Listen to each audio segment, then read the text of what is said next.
Muhammadun sahibul ihsani wal karami ya Rabbi bil Mustafa balligh maqasidana wa ghafir lana ma madaya wasi'al karami Muhammadun tajurus lillahi qatibatan Muhammadun sadiqul aqwali wal kalimi Muhammadun thabitul mitsaki hafidhuhu Muhammadun tayyibul akhlaqi wasyiyami ya Rabbi bil Mustafa balligh sidana wa ghafir lana ma madaya wasi'al karami Muhammadun ru'yat bin nuri tinatuhu Muhammadun lam yazal nuran minal gidami Muhammadun hakimun bil adli dhu syarafin Muhammadun ma'dinul in'ami wal hikami ya Rabb balligh maqasidana wa ghafir lana ma madaya wasi'al karami Muhammadun khairu khalqillahi min mudarin Muhammadun khairu ruslillahi kullihimi Muhammadun dinuhu haqqan nadinu bihi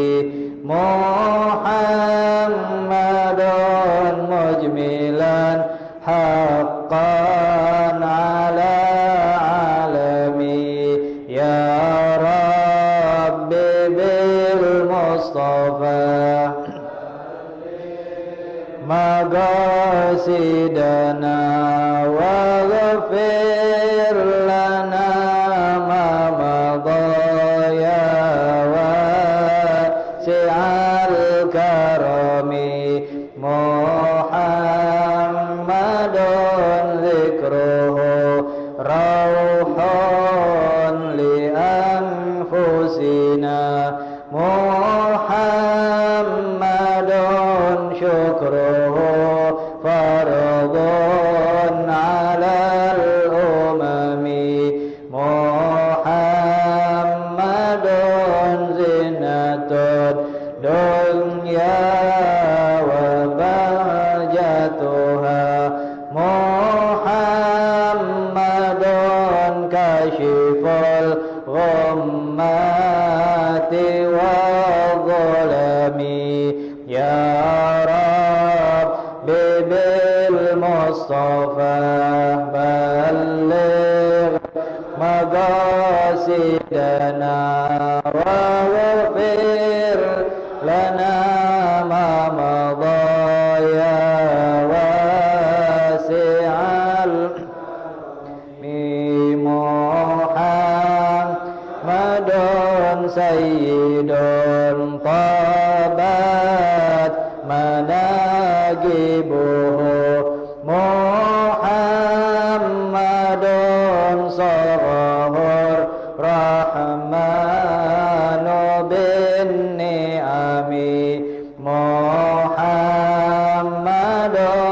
صفوة الباري وخيرته محمد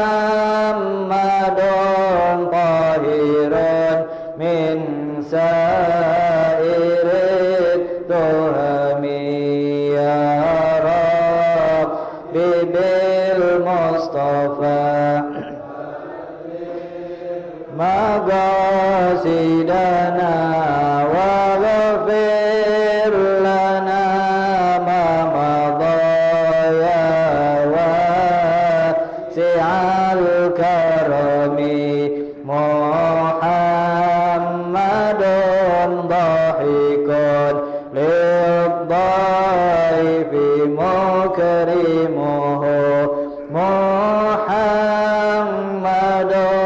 جاره والله لم يضمي محمد طابت الدنيا ببعثته محمد جاء بالآيات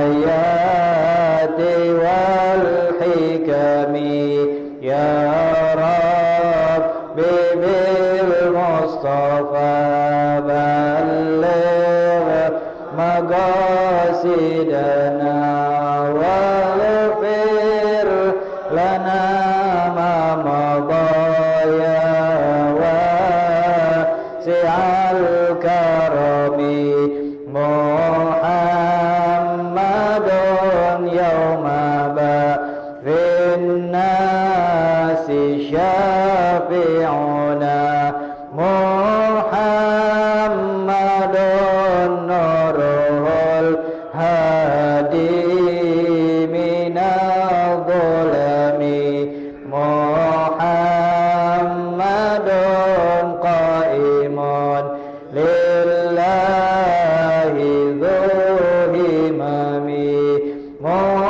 محمد ختم للرسل كلهم يا ربي بالمصطفى بلغ مقاصدنا واغفر لنا ما مضى يا واسع. Assalamualaikum warahmatullahi wabarakatuh. Bismillahirrahmanirrahim. Alhamdulillahi rabbil alamin. Wabihi nasta'in ala umuri dunya waddin. Wassalatu wassalamu ala sayyidina Muhammadin khatamin nabiyyin wa ala alihi wa sahbihi ajma'in. Nawaina al-i'tikaf fi hadzal masjid ma dumna fihi lillahi ta'ala. Nawaina ta'allum wa ta'lim wal ifadata wal istifadah wal nafa' wal intifa' wal muzakarah wa tadhkir ibtigha'a mardatih wa qurbih wa thawabih. Rabbi shrah li sadri wa yassir li amri wa hlul 'uqdatam min lisani yafqahu qawli. Rabbi zidna ilman wa dzikra warzuqna fahma. Allahumma aghnina bil ilm wa zayyinna bil hilm wa akrimna bi taqwa jamilna bil afiyah. Allahumma ya muhawwilal ahwal hawwil halana ila ahsanil hal bihaqqi maula Bilal wa haula'ir rijal wa sallallahu ala sayyidina Muhammadin nabil ummi wa ala alihi wa sahbihi wa sallam. Alhamdulillahi rabbil alamin. Ma'asyiral hadirin, alhamdulillah tsumma alhamdulillah tsumma alhamdulillah. Bersyukur kita kepada Allah Subhanahu wa taala, yang mana Allah Subhanahu wa taala masih senantiasa terus-menerus memberikan nikmat-nikmatnya kepada kita.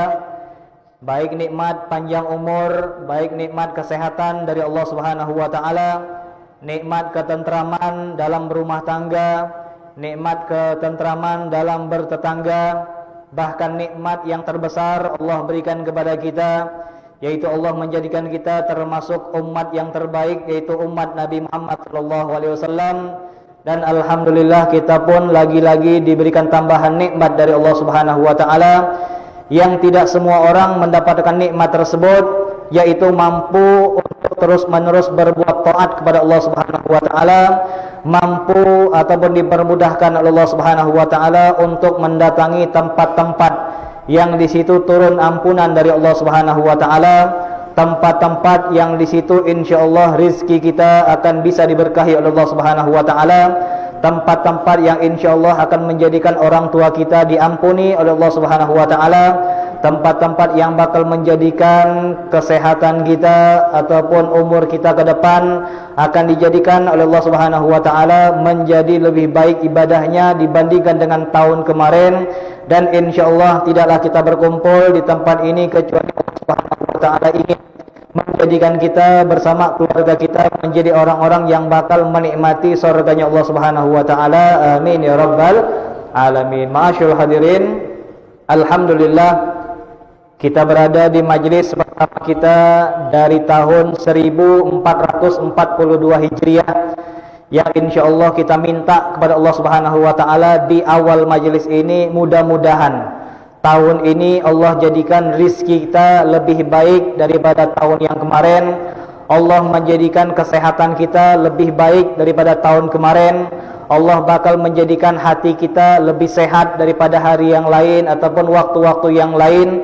Dan insyaallah Kota Mentok bahkan sampai kepada keluarga kita di tahun ini kelak akan dijadikan oleh Allah Subhanahu wa taala bertambah ketaatannya kepada Allah Subhanahu wa taala. Amin ya rabbal alamin. Ma'asyiral hadirin, alhamdulillah kita berkumpul kembali di tempat yang insyaallah akan membuat Allah ridha kepada kita, di mana sampailah kita kepada pembahasan tentang permasalahan makmum dan imam. Di sini kita sering sholat berjamaah.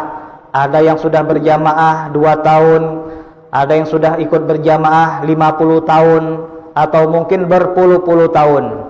Maka di sini insyaallah untuk bisa menjadikan berjamaah kita lebih bagus, tidak ada kesalahan di dalam sholat berjamaah kita, maka insyaallah kita bakal membuka di majelis kita di Masjid Jami ini setiap malam Kamis kitab yang khusus menjelaskan tentang masalah antara imam dengan makmum lewat kitab Wablul Ghamam yang dikarang oleh Al-Imam Muhammad bin Abdurrahman bin Hasan, di mana kitab ini khusus menjelaskan tentang masalah makmum dan imam. Di kitab ini enggak ada masalah toharoh, wudu, enggak ada. Sekitab ini hanya menjelaskan masalah makmum dan juga imam. Karena yang namanya tiap-tiap daerah, tiap-tiap masjid, tiap-tiap surau pasti bakal sering menghadapi masalah dalam sholat berjamaah. Ini sering kita jumpai. Nah, kadang-kadang repotnya kita ketika kita sudah berhadapan dengan masalah baru kita sibuk untuk mencari hukumnya. Ini salah. Sebenarnya kita tahu hukum dulu, sudah tahu hukumnya baru kita bersiap untuk menghadapi berbagai situasi. Kadang-kadang ada orang ngelihat imamnya nginjek tai ayam, heboh masjid. Imam tuh nginjek tai ayam, itu kan heboh kemana-mana. Bukan hukum yang dibahas, tapi kehebohan yang dibuat. Imam nginjek tai ayam, diulang apa dak? Itu tai ayam apa kecap itu? Dan kayak tai ayam apa kue lumpang itu? Kan lah ribut lagi. Ini masalah najis tadi ataupun masalah ngatur sop, apalagi sekarang zaman corona kan gitu kan, berjarak semeter setengah. Belum lagi nanti imamnya lupa tahiyat awal, belum lagi nanti imamnya yang sholat 4 rakaat tiba-tiba 3 rakaat salam, belum lagi imamnya yang bingung ini rakaat pertama apa keempat, bukan 2 atau 3 G, bukan ini siko apa 4 nih. Inilah kacau bener nih. Bukan 2 apa 3, bukan 3 apa 4. Ini siko apa 4. Kalau di imam majam tuh bilang, ini bukan 1, bukan 4, tapi ke-7. Jangan tanggung. Tanggung. Ini banyak masalah dalam sholat berjamaah. Maka dari itu, sekitab ini insyaallah bakal menjelaskan tentang masalah imam dan juga makmum, dan insyaallah kita nggak bakal salah dalam berjamaah jikalau kita perlahan sedikit demi sedikit belajar tentang tata cara sholat berjamaah yang baik dari Nabi kita Muhammad sallallahu alaihi wasallam. Kita buka pelajaran kita dari mulai bagian pertama dalam salat berjamaah, yaitu mengatur shaf. Di sini dikatakan mas'alatun yustahabbu lil imam wa ghairihi al-amru bi taswiyatis sufuf qabla al-ihram wal masyi baina sufufi wa taswiyatiha lil ittiba. Disunnahkan untuk makmum dan juga lainnya. Jadi ini sunnah bukan hanya untuk makmum, bukan hanya untuk imam, tapi berlaku juga buat makmum. Apa itu? Ngatur shaf. Jadi ngatur shaf tadi bukan hanya imam, tapi makmum juga. Imam aula, imam lebih utama, lebih kencang, lebih perhatian, lebih memimpin. Tapi yang lain juga ikut membantu. Jangan saling cuek-cuekan. Nanti imam negor, Pak yang di ujung tolong maju. Mungkin yang disuruh maju tuh kuping agak ada dengar. Nah yang sebelah tadi, ini aturannya ngasih tahu, Pak maju Pak. Jangan diem jalah, biarlah tugas imam juga. Nanti aku ditegur macam-macam, biarlah imam yang ngatur. Ini salah. Ini sebenarnya ngatur shaf tadi bukan hanya untuk imam, makmum pun ikut mengatur, apalagi dalam hal sholat yang jamaahnya banyak, kayak Jumatan. Itu Jumatan ini kalau bisa jarak ngatur shafnya lebih panjang daripada ngatur shaf sholat 5 waktu. Jangan sampai sauturhamu, rapatkan luruskan shafnya, Allahu Akbar, yang situ agak longkang, situ agak kosong, situ agak macam-macam. Ini masih kosong. Ujung-ujungnya jamaah ngejar takbir, banyak kosong. Sehingga berjamaahnya kita dihukumkan makruh oleh Nabi kita Muhammad SAW. Sayang, ibadah Jumatan itu pahalanya paling besar. Kalau seandainya ada kemakruhan dalam berjamaah tadi, sangat-sangat disayangkan. Masjid sudah bagus, jamaah sudah rame, tapi gara-gara ada lubang-lubang TI tadi, kayak Pulau Mentok jadi itu, kayak Pulau Bangka dari atas, bolong-bolong. Mentang-mentang orang mentok bikin bolong juga sobat. Situ kosong, situ kosong, situ kosong. Ini gara-gara kosong-kosong tadi, maka nilai Jumatan kita untuk jami tadi berkurang. Berkurangnya bukan gara-gara apa, tapi gara-gara lubang tadi ataupun kekosongan tersebut. Alhasil untuk sholat berjamaah yang jumlah jamaahnya lebih banyak, ini ngatur shafnya lebih panjang. Sauturhamu, yang depan maju, yang di teras kalau bisa maju ke bagian masjid. Ataupun disebutkan faedahnya, sholat di bagian dalam masjid pahalanya berbeda dengan yang di teras. Sholat yang di teras pahalanya lebih besar daripada yang di serambi. Itu boleh kita sebutkan sudah masuk, atau mungkin kalau ada satu wakil di pintu, kira-kira sudah penuh, di belakang tangga ini sudah penuh, misalkan siapa satu orang ngasih jempol, sudah siap berarti. Dan kalau ketika sudah siap, baru imam sudah boleh memulai sholat Jumat. Apalagi sholat hari raya Idul Fitri ataupun Idul Adha yang tentu jamaahnya jauh lebih banyak, dan jelas ngatur shafnya lebih panjang. Mungkin imam nyantai dulu, dia ngopi dulu, ngeteh dulu di sini, ngatur lama. Apalagi yang nggak pernah sholat tiba-tiba keluar semua. Ini kadang-kadang kita kan bingung, kapanlah sembahyang itu. Rupega orang Islam nih banyak di Mentok nih. Setahu saya orang Islam di Mentok ini dikit. Nah, tahu banyak beda kapan? Pas Lebaran. Jadi kapan Lebaran tuh insya Allah keluar semua. Baru tahu gitu. Oh, Pegak Mentok ini banyak orang Islam. Selama ini sholat 5 waktu, majelis ninilah orang, maulid ninilah orang, majelis di sini ninilah orang, majelis di situ ninilah orang. Kayak sikit benar orang Islam. Tapi kapan kita tahu? Pas Lebaran. Kalau Lebaran yang dari leguk-leguk tuh keluar semua. Yang dari leguk bulan, yang dari Gua Hiro versi menumbing keluar semua tuh. Untuk sholat ini artinya jamaahnya lebih banyak, jadi ngatur shafnya pun lebih banyak, membutuhkan waktu. Nah, di sini dikatakan sunnah mengatur shaf tadi untuk imam dan juga makmum ataupun yang lain dengan cara yang bagus. Dengan cara yang bagus, bi taswiyati sufuf qabla al-ihram wal masyi baina sufufi wa taswiyatiha lil ittiba. Qultu jaa dzalika anin nabi sallallahu alaihi wasallam gaulan wa fi'lan. Aku mengatakan, kata pengarang kitab ini, telah datang dari Nabi Muhammad sallallahu alaihi wasallam dalam masalah pengaturan shaf. Nabi kita Muhammad ngatur shaf dengan ucapan dan dengan perbuatan. Mungkin selama ini orang Mentok menyaksikan paling banter imam itu hanya ngatur shaf lewat mulut, sauturhamu, gak pernah pakai gerakan. Tapi Nabi kita Muhammad menggunakan mulut dan gerakan. Yang pertama, ammal gaulu, adapun ucapan-ucapan Nabi Muhammad sallallahu alaihi wasallam min haditsin Anas, dari hadis sahabat Anas bin Malik radhiyallahu an, sawu sufufakum fa inna taswiyatus sufuf min iqamatis shalah. Nabi kita Muhammad sering sekali setiap sholat beliau mengatakan sawu sufufakum, rapatkan luruskan shaf kalian, dan rapatkan luruskan shaf kalian, fa inna taswiyatus sufuf min iqamatis shalah, karena shaf yang rapi tersebut adalah bentuk lebih tegaknya sholat kalian, lebih bagusnya sholat kalian. Dalam riwayat yang lain menunjukkan kesempurnaan berjamaah dalam sholat tersebut. Nah, di sini dikatakan disunnahkan oleh Nabi kita Muhammad untuk meluruskan shaf. Ini perlu kita perhatikan, jangan sampai salah paham. Yang lurus tadi, kata sahabat Anas bin Malik tadi, yang lurus adalah pundak dengan pundak dan godam bigodam. Dan mankib bimankib wal godam bil godam. Yang lurus itu bahu dengan bahu, dan bahu dengan bahu, kaki dengan kaki. Godam itu artinya kaki. Kalau bahasa gampang betis lah. Betis sampai ke mata kaki itu patokan. Jadi patokannya bukan ujung jari, bukan. Kadang-kadang ada imam mengatakan ayo ujung jarinya samakan, bukan gitu. Yang disamakan bukan ujung jari tapi betis. Jadi kapan kalau kita kekir dari ujung tuh betis rata. Itu maksud Nabi. Bukan ujung jari tapi betis. Jadi betis rata. Kalau dilihat dari situ, dari sini dilihat betis rapi. Kalau seandainya salah berjamaah betis rapi, ini merupakan berjamaah yang paling afdol di kampung tersebut. Jadi kalau kita ambil gampang, misalkan nanti Isya nih, sebentar lagi Isya. Isya kan tiap masjid mengadakan jamaah kan?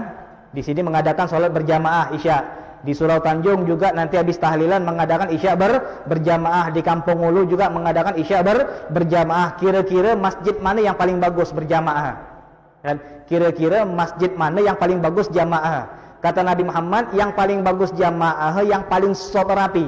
Ini kata Nabi Muhammad sallallahu alaihi wasallam. Kalau Kampung Ulu lebih rapi daripada jami, maka Ulu lebih afdol daripada kita. Sebaliknya, kalau jami lebih lurus daripada Kampung Ulu, maka jami ini lebih afdol. Jadi pengaruhnya bukan gara-gara orang-orang yang hebat, pejabat semua, atau mungkin ustadz semua, atau mungkin haji-haji semua, bukan. Tapi yang mengatakan faedah ataupun ketinggian nilai berjamaah tinggi atau rendahnya dari lurusnya shaf. Kaki dengan kaki, betis dengan betis, ataupun mata kaki dengan mata kaki, dan pundak dengan pundak. Ini kata Nabi Muhammad sallallahu alaihi wasallam. Kemudian kata Nabi Muhammad sallallahu alaihi wasallam, la tusawunna baina sufufakum aw la yukhalifanna baina wujuhakum ay gulubakum. Kata Nabi Muhammad sallallahu alaihi wasallam, luruskanlah shaf kalian, karena kalau tidak hati kalian bakal berselisih. Ini kata Nabi Muhammad sallallahu alaihi wasallam. Kata Nabi Muhammad, rapiin shaf kalian. Kalau enggak rapi, maka hati kalian bakal berselisih. Nah, ini sangat bagus ini. Ya kan? Ini sangat bagus untuk menyatukan hati kita. Karena terus terang, kalau badan kita ini boleh nyatu, tapi hati belum tentunya nyatu. Apalagi kita hidup di akhir zaman. Dan sekarang ini kita hidup di akhir zaman. Hidup di akhir zaman itu, kalau kita saksikan orang lebih dekat badannya bukan hati ya. Ambil contoh, kalau lebaran lah. Kalau lebaran, nanti anak, cucu, menantu kumpul semua. Nanti foto sama ayah misal. Foto sama ayah yang tua tadi. Nanti kalau kita saksikan di foto tuh kayak akrab benar orang tuh, gitu kan? Ayo kumpul semua, menantu, anak-anak, ya kan? Cucu, cicit kumpul semua. Kumpul foto dengan orang tua tadi, dipoto. Nanti orang nengok, wih akrab orang nih. Ini di mata orang yang dekat badannya, tapi hati belum tentu. Entah adik yang nih kelahi dengan kakak yang tuh, entah mertua yang nih kelahi dengan menantu yang tuh. Ini dikatakan di zaman sekarang ini banyak badan yang bisa bersatu, tapi hati belum tentu. Kayak di majelis sajalah. Insya Allah di majelis ini tidak ada lah. Tapi majelis yang lain, kan? Majelis-majelis yang lain bisa jadi kita kumpul semasjid. Dan kita bersatu di sini, kita kumpul di masjid, tapi mungkin naudzubillah ada di antara kita ni sikok dua kok yang lain hati ya.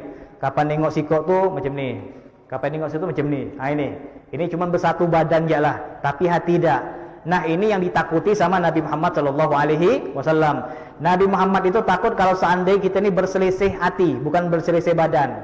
Kalau seandainya ada orang yang berjauhan badan tapi hati satu, tidak masalah. Tapi kalau seandainya ada orang yang badan dekat tapi hati bertentangan, ini yang sangat ditakutkan oleh Nabi kita Muhammad sallallahu alaihi wasallam. Kalau oranglah saling benci, sudah berselisih hatinya, ini repot. Kapan dia berbuat sesuatu yang siko ini tersinggung, gitu kan? Misal ada dua orang berkelahi. Ini siko.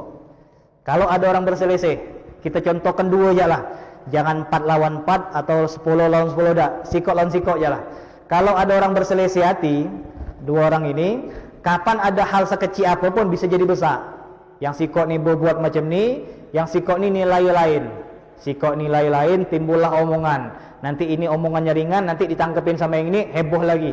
Ini contoh orang yang berselisih. Nak bikin apa je tak bisa. Ya kan? Ada hal apa-apa yang kecil je jadi besar. Ini orang-orang yang berselisih, kata Nabi kita Muhammad sallallahu alaihi wasallam. Namun insyaallah kita dijadikan sama Allah menjadi orang-orang yang hatinya bersatu. Terus terang, berselisih itu tidak ada guna. Yang berselisih itu tidak ada guna. Saling sikut, saling nyari kesalahan, saling merobohkan, saling merhatikan apalah kurang orang tu. Jangan. Kalau peribahasa Indonesia itu dikatakan jangan jadi seperti lalat, tapi jadilah seperti lebah, kan gitu. Peribahasa Indonesia ataupun kosakata ataupun peribahasa segala macam lah, ataupun ungkapan ataupun kata-kata orang-orang Indonesia lah, ataupun semacamnya. Mereka mengatakan jangan jadikan diri kita ini seperti lalat, tapi jadikanlah diri kita ini seperti lebah. Maksudnya apa?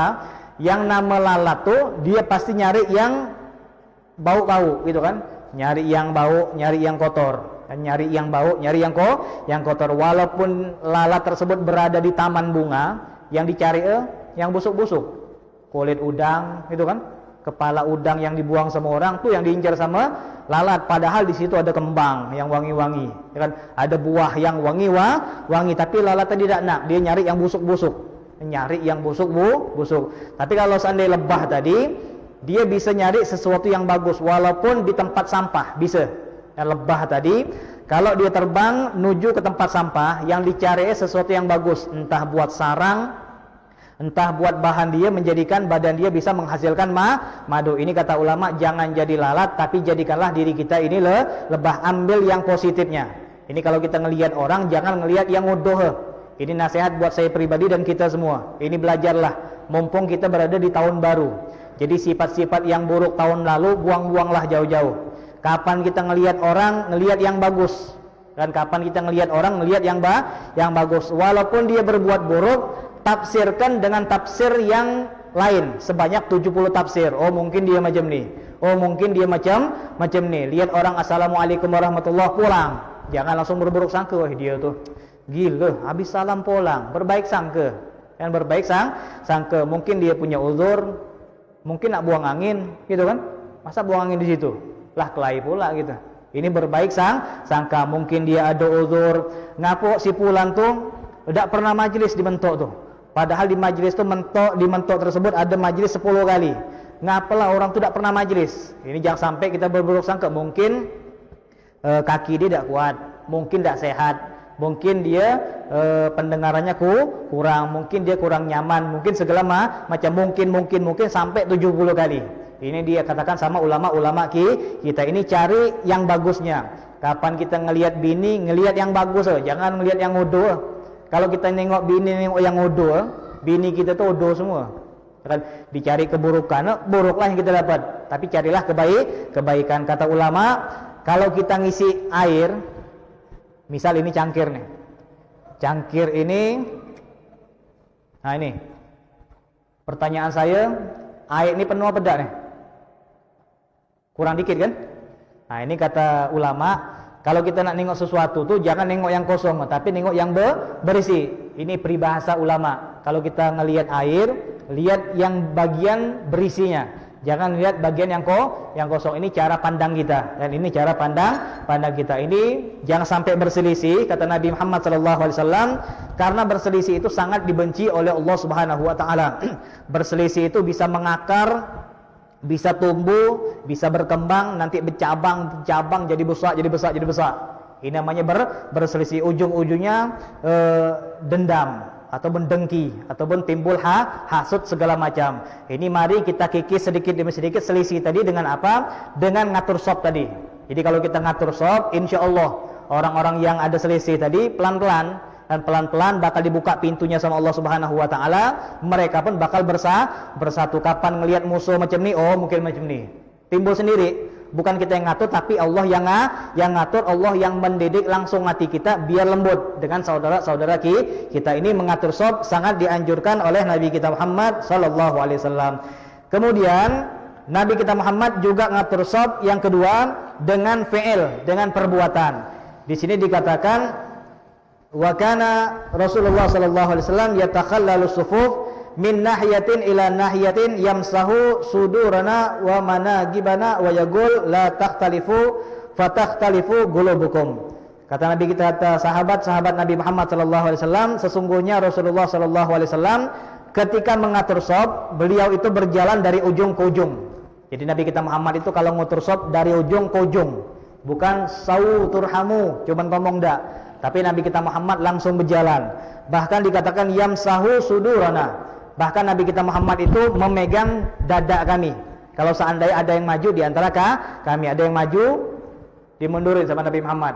Ada yang mundur disuruh maju oleh Nabi kita Muhammad sallallahu alaihi wasallam. Ada yang dipegang dadanya, ada yang dipegang pundaknya sama Nabi Muhammad sallallahu alaihi wasallam. Jadi patokannya pundak yang diatur oleh Nabi kita Muhammad sallallahu alaihi wasallam. Maka mari kita mulai dengan Isya ini, kita perhatian dengan sop kita dan kita perhatian dengan sop kita satu sama lain. Lihat kanan kirinya. Kalau bagian kiri kita mundur, suruh dia maju. Kalau seandainya bagian kanan kita dia maju, suruh mundur. Terkecuali di satu tempat. Ini kalau yang lain kita lurus. Kecuali kata ulama yang hanya boleh maju sedikit cuman satu. Yang boleh maju sedikit cuman satu. Siapa itu? Orang yang di belakang imam. Dan orang yang di belakang imam, dia boleh bahkan bagus maju tapi sedikit. Untuk apa? Untuk antisipasi. Kalau seandainya imam mati sujud, insya Allah imam Isya ini tidak ada mati. Saya tidak nak imam cok. Ya kan? Kalau seandainya ada imam mati pas sujud, gimana cara? Ya kan? Allahu Akbar, sujud lama lah. Ustaz Misdi misalkan, ya kan? Sujud, Allahu Akbar, lama Ustaz Misdi ni. Ya kan? Ada masalah banyak kayak banyak permintaan dengan Allah. Ya kan? Ditunggu 5 menit, 10 menit. Wah, lama benar nih. Kan lama benar. Ini kalau sudah lama-lama, ini di caranya yang di belakang imam tadi, misalkan Habib Fauzan boleh ngecek dan boleh ngecek dengan apa terserah. Kalau untuk memastikan dengan tangan ataupun langsung mengangkat kepala dengan kalimat takbir Allahu Akbar dan Allahu Akbar. Kalau seandainya Misdi masih duduk juga ataupun masih sujud juga, kan ini jamaah yang lain jangan bubar. Jangan bubar langsung ngerumunin beliau, jangan, tapi selesaikan sholat. Mudah-mudahan Ustaz Misdi panjang umur kan? Tapi jangan panjang-panjang kan, takut ketemu dengan Dajjal kan? Takut ketemu dengan Dajjal. Panjang tapi yang normal kan? Panjang tapi yang berkah. Ini cara. Jadi inti yang boleh maju itu cuma siko. Siapa? Orang yang di belakang imam. Antisipasi kalau seandainya imam mati kan, kalau seandainya imam mati, apalagi imam orang tua bergetar pula, pakai wasiat pula. Nah, kalau kuda ada salam minta maaf, wah sudah antisipasi yang belakang tadi. Kan? Ini cara yang belakang tadi langsung Allahu Akbar duduk, Allahu Akbar sujud, Allahu Akbar berdiri. Habis berdiri baru dia berjalan langsung menuju ke samping imam. Kan lagi ada longkang sikit nih, maju jadi imam. Jadi cara kayak tadi. Nah, ini dikhawatirkan kalau seandainya Habib Fauzan yang di belakang tadi misalkan posisi agak mundur, maka beliau tidak boleh jadi imam. Kalaupun beliau maksa jadi imam, Allahu Akbar, lalu jamaah ikut, maka batal semua. Kenapa? Posisi Habib Fauzan lebih belakang daripada yang kanan ataupun yang kiri. Kira-kira paham tak nih? Ini Habib Fauzan, Bang Oji, Merian misalkan. Bang Oji, Merian, Habib Fauzan. Kalau seandainya Habib Fauzan mundur, walaupun segini mundur, Habib Fauzan langsung bergerak, Allahu Akbar, dasar. Ini dikatakan boleh bagi yang di belakang imam tadi untuk lebih maju sedikit. Ini Nabi kita Muhammad ngatur saf sampai bergerak dari ujung sampai ke ujung. Ini yang dilakukan oleh Nabi kita Muhammad sallallahu alaihi wasallam. Nah, di sini dikatakan dalam mengatur saf tadi ada beberapa hal yang perlu kita tambahkan, di antaranya banyak orang yang salah paham tentang cara berdiri ketika ngatur saf. Maaf ngomong bahasa mentok apa ngangkang ngangkang. Ini ngangkang tadi, ini ada ilmu. Jangan sampai kita gagal paham mentang-mentang dia dengar beberapa hadis dari Nabi Muhammad sallallahu alaihi wasallam.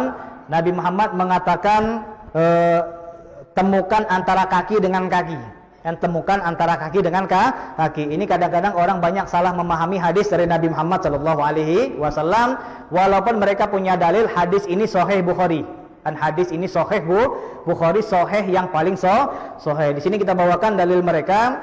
Nabi kita Muhammad pernah mengatakan agimu sufuf wa hadu bainal manakib wasaddul khalal walinu biaidi ikhwanikum. Kata Nabi Muhammad sallallahu alaihi wasallam, luruskanlah saf kalian.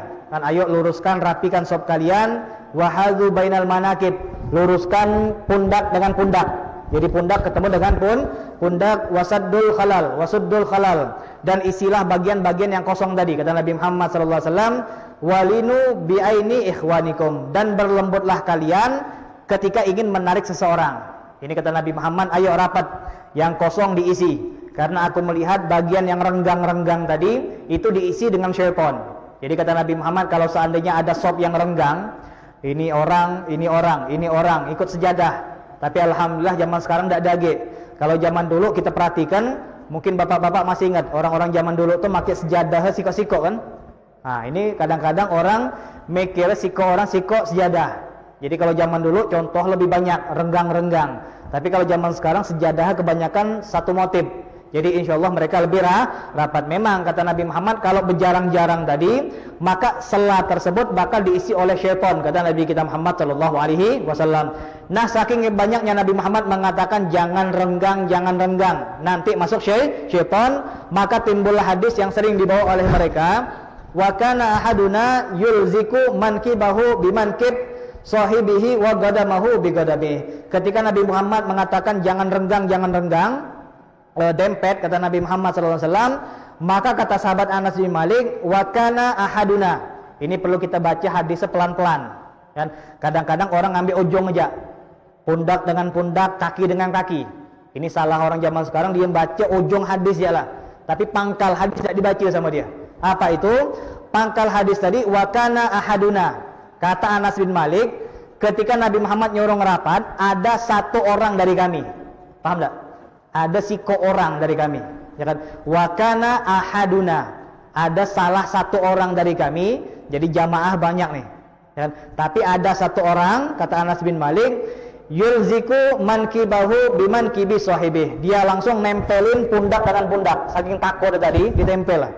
Siko orang, bukan semua jamaah. Bukan Nabi Muhammad mengatakan tempel dah. Ini demi Allah, Nabi Muhammad tidak pernah mengatakan tempel dah. Ini hanya inisiatif satu orang sahabat saja. Kan ini hanya inisiatif satu orang sahabat. Nah, ini dikatakan satu orang di antara kami, dia langsung menempelkan yulziku mankibahu. Yulziku ini nempel, tapi bahasa Arab artinya nempel, bukan lekat benar, bukan, tapi terasa lah. Nanti kapan rukuk senggol, gitu kan? Nanti hilang lagi, kapan berdiri senggol lagi. Jadi sering nyenggol, ya, sering nempel, itu namanya yulzik. Satu orang wa gadamahu bigadamih, dan kakinya nempel dengan yang lain. Nah, dari hadis ini dipahami sama mereka, oh kalau gitu kita harus nempel kaki dengan kaki, pundak dengan pundak. Dan lebih salah lagi di zaman sekarang, maaf ngomong, banyak orang yang hobi ngangkang. Maaf, saya bukan menjelekkan satu kelompok, bukan, tapi mohon diluruskan. Jangan sampai salah membaca hadis dari Nabi Muhammad SAW. Saya pun sering berjumpa dengan orang-orang seperti ini. Kapan kita ngatur shop, mulai deh. Kayak berebut tanah, kayak berebut gas, main serobot. Dan kayak berebut gas, kapan beli, kita belum siap aban gitu nih. Kita baru masuk. Duh, gimana berdiri, masa kaki siko. Dan saya macam ini, alhamdulillah lah, syukur aja lah. Ya kan? Saya macam ni, saya gerak sedikit, geser lagi dia. Saya gerak sedikit, geser lagi. Ya Allah, ngajak lagi kaya. Dan ngajak ke lain. Ini gara-gara salah paham hadis. Dia memahami hadis Nabi Muhammad, tempel. Jadi kalau dia pulang ikut gitu. Kan? Ini nempel tadi bukan perintah dari Nabi Muhammad Shallallahu Alaihi Wasallam. Nah di ini dikatakan kalau seandainya maaf ngomong, kita ngomong secara logika aja lah. Kalau kita ngangkang, misal ngangkang nih, nah ini, misal ini kepala kita, ini badan kita, ini kaki kita, kan gitu kan? Kalau orang ngangkang itu kan basah ini, gampang nih, kayak kamera nih kan, kaki kamera nih. Kalau orang ngangkang tuh kayak gini, kepala di situ, badan di situ, kaki lebar, gitu kan? Kayak bentuk segitiga. Nah kalau seandainya ada orang yang ngangkang tadi, ngangkang, nanti ujung-ujungnya tetap antara pundak dia dengan pundak kawan ada selah. Nah sama juga nama setan masuk juga. Jadi setan itu bukan hanya di lantai, bukan, tapi sampai ke atas. Kalau seandainya maaf ngomong kita ngangkang, kira-kira paham gak nih? Paham ya? Kalau kita ngangkang, maaf, saya contohkan kita ngangkang. Kalau kita ngelebar kayak Cristiano Ronaldo, ya kan? Bolehlah nonton TV buat ilmu fikih gitu. Ngangkang macam mana tak? Ngangkang macam CR7. Kalau dia lemtur, ya kan? Dia ngangkang, nah ini ngangkang seperti itu kan? Artinya kaki dia lebih lebar daripada bahu dia, kan gitu kan? Kaki dia lebih lebar daripada bahu. Oke lah kaki dia nempel. Tapi bahu dengan bahu berjarak, masuk juga setan.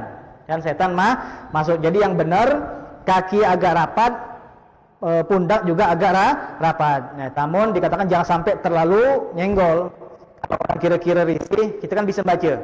Kita buka kaki, kira-kira kapan kesenggol dia kayak risih, bergeser, jangan kita lawan lagi. Jangan, kesian. Kan apalagi dia pengantin baru. Jangan, mungkin dia agak sensitif mungkin. Lagi sensitif. Kapan kita nyentuh orang dia minggir, berarti dia tidak nyaman sama kita. Jangan sampai dipaksakan.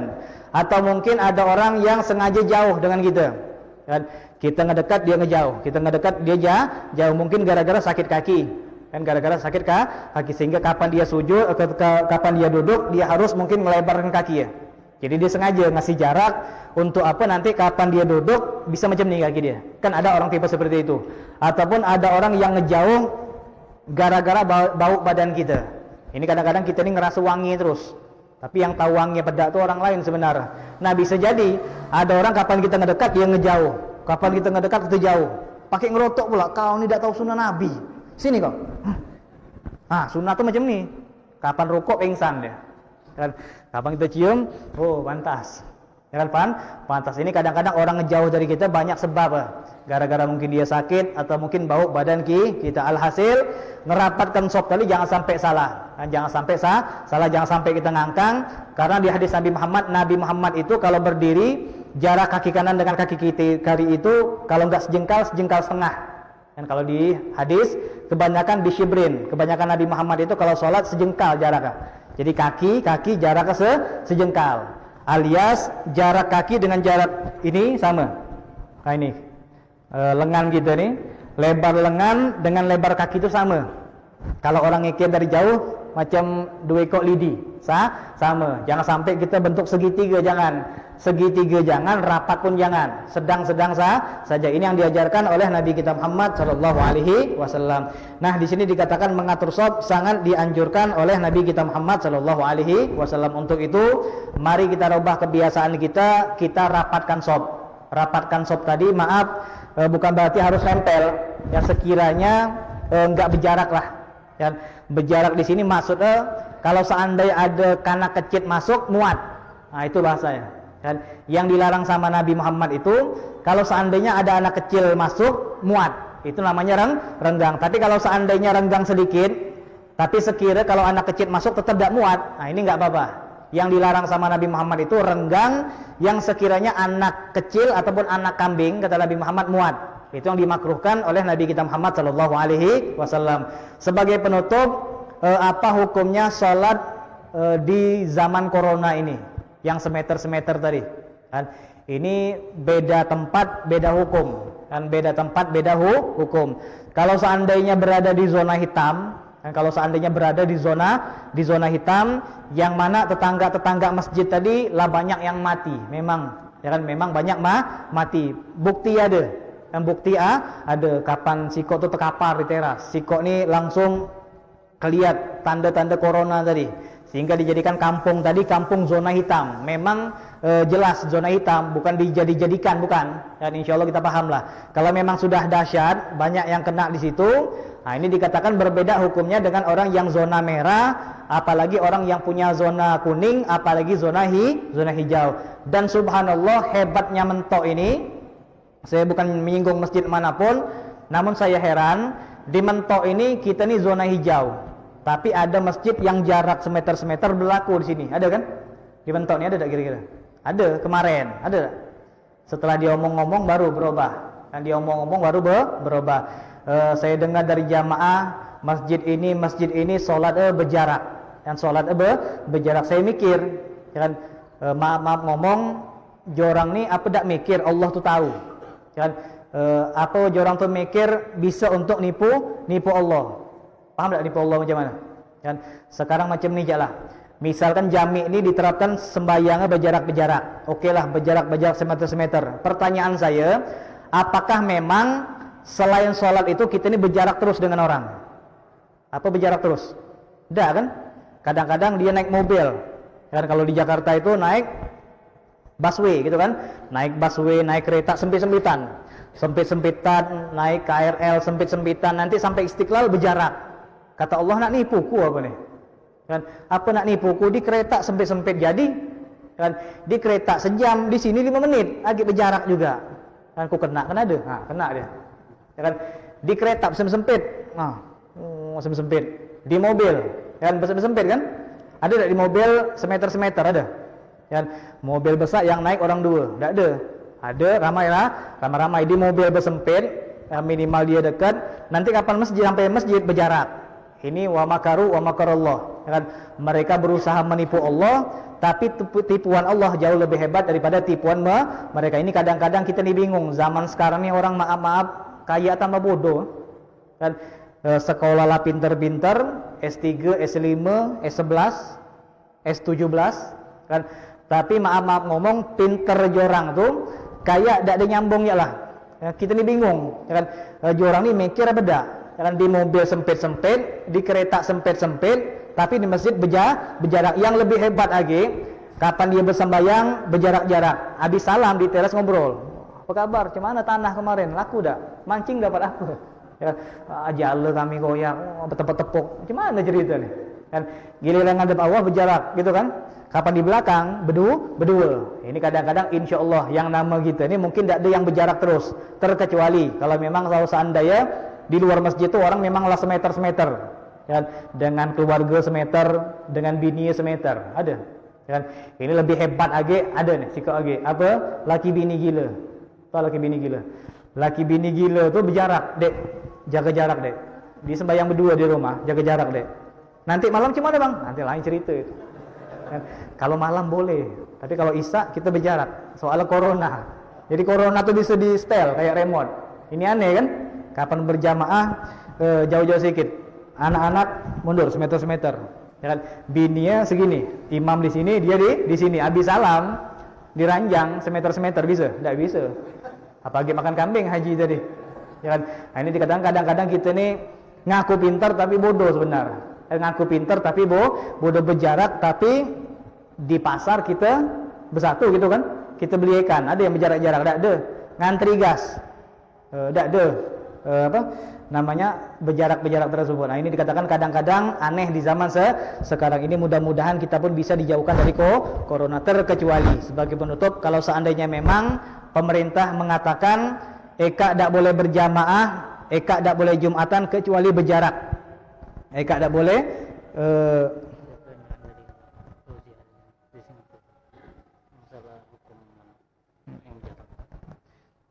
ini dikatakan sholat berjarak tadi, dikatakan hanya boleh dilakukan sholat berjamaah dengan jarak tadi kalau seandainya pemerintah mengatakan kalian gak boleh jumatan kecuali berjarak.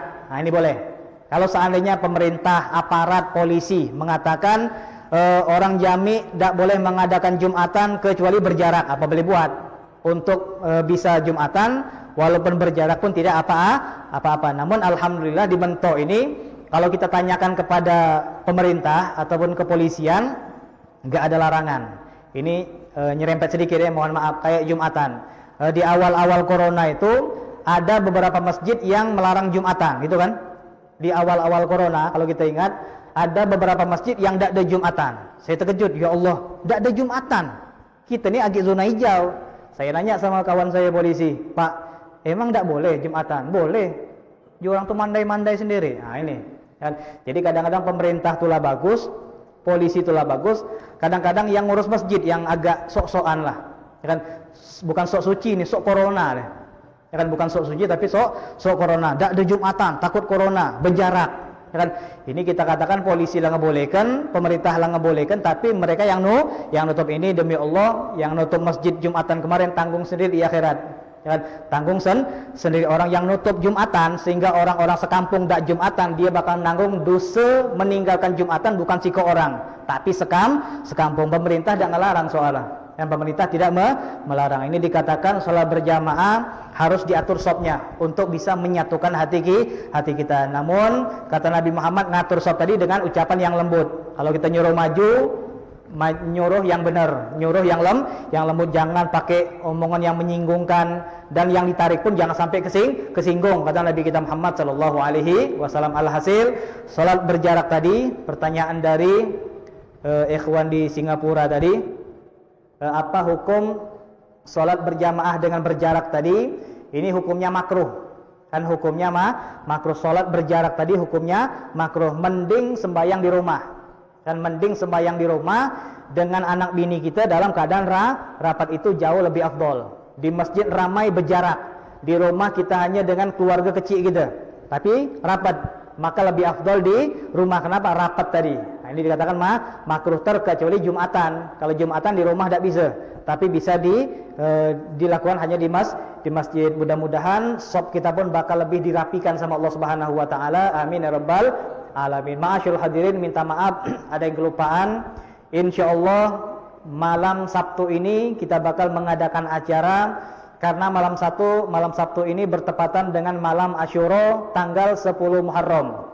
Asyura ini merupakan hari yang sangat dibedakan oleh Allah Subhanahu wa taala. Kita tahu sejarahnya. Asyura ini diciptakannya Nabi Adam, dimasukkannya ke dalam surga, diterima taubat Nabi Adam, Nabi Ibrahim dilahirkan, Nabi Ibrahim diselamatkan dari kebakaran, Nabi Isa diundang, entah Bapak Camat, ya kan, ataupun yang lain-lain, dari kepolisian juga boleh hadir, dari yang kaya-kaya juga boleh hadir, sekali-sekali duduk di depan, semua kita undang. Yang semua kita undang, ya kan, untuk lebih memeriahkan malam Sabtu nanti. Ini hari raya anak yatim. Bagi antum yang punya rezeki lebih, boleh memberikan uang kalian untuk ikut nyantunin anak yatim. Yang punya 20.000 boleh kan? Yang punya 20.000, yang punya 10.000, 10.000, yang punya 5.000, 5.000. Kalau memang malu dosa dicantumkan. Ustadz Misdi, 2.000, jangan. Ya, gak usah dicantumin. Kan langsung internet aja lah, langsung ngasih perorangan. 2.000 jadi, 5.000 jadi, 100.000 jadi, 1.000.000 aja. Jadi ini untuk menyenangkan hati anak yatim, setahun sekali cuman. Ya, setahun sekali. Nah, mungkin kalau tahun kemarin kita dapat berapa juta itu? Insyaallah malam Sabtu ini kalau kita kerjasama bisa puluhan juta kalau kerjasama tadi. Ya kan? Kalau kerjasama, tapi kalau saling sikut paling-paling 500.000 gitu. Yang paling-paling 500.000. Kesian anak yatim ada 50 ekor, nah, dapat duit 5.000. Ini pola ala ngojek kata dia. Daripada lama-lama dijamin. Intinya bagi yang nak nyumbanglah santunan kepada anak yatim. Duit boleh ditransfer, boleh diberikan langsung kepada saudara Ahmad Suhendra juga boleh, dan semampu kalian. Namun insyaallah Nabi kita Muhammad bisa mengetahui apa yang kalian sumbangkan, berapapun yang kalian sumbangkan, insyaallah diketahui oleh Nabi kita Muhammad sallallahu alaihi wasallam. Insyaallah ini sebagai pemancing rezeki kita. pemancing rizki kita. Insyaallah Allah Subhanahu wa taala panjangkan umur kita. Insyaallah Allah Subhanahu wa taala lebihkan rizki kita sehingga kita bisa menyenangkan hati anak yatim, sehingga kita bisa mengikuti gerak-gerik Nabi kita Muhammad sallallahu alaihi wasallam. Mudah-mudahan perkumpulan kita merupakan perkumpulan yang dirahmati Allah Subhanahu wa taala, perkumpulan yang diridhai oleh Allah Subhanahu wa taala, perkumpulan yang membuat Allah sayang kepada kita, sayang kepada keluarga kita. Insyaallah keluarga kita dijaga oleh Allah Subhanahu wa taala. Mudah-mudahan kampung kita dijaga oleh Allah Subhanahu wa taala. Mudah-mudahan negeri kita dan negeri kalian dijaga oleh Allah Subhanahu wa taala. Mudah-mudahan yang sakit disembuhkan oleh Allah Subhanahu wa taala. Mudah-mudahan yang meninggal diampuni oleh Allah Subhanahu wa taala. Al-Fatihah. Bismillahirrahmanirrahim. Alhamdulillahirabbil alamin arrahmanirrahim maliki yaumiddin iyyaka na'budu wa iyyaka nasta'in ihdinas siratal mustaqim siratal ladzina an'amta 'alaihim ghairil maghdubi 'alaihim waladdallin. Bismillahirrahmanirrahim. Allahumma aghnina bil 'ilmi wa zayyinna bil hilmi wa akrim taqabbal bil afiyah. Rabbi ighfirli wa li walidayya rabbana ighfir lana dhunubana rabbana ighfir lana dhunubana rabbana ighfir lana dhunubana. Allahumma la tada' lana dhanban illa ghafarta wa la hamman illa faradta wa la daynan illa qadaita wa la maridan illa shafaita wa la dhalin illa hadaita wa la hajatan min hawaijid dunya wal akhirah illa qadaitaha wa yassartaha ya arhamar rahimin. Wa sallallahu ala sayyidina Muhammadin nabiyil ummi wa ala alihi wa sahbihi wasallam. Alhamdulillah rabbil alamin. Kalau ada kata-kata yang salah saya minta maaf. Wassalamualaikum warahmatullahi wabarakatuh.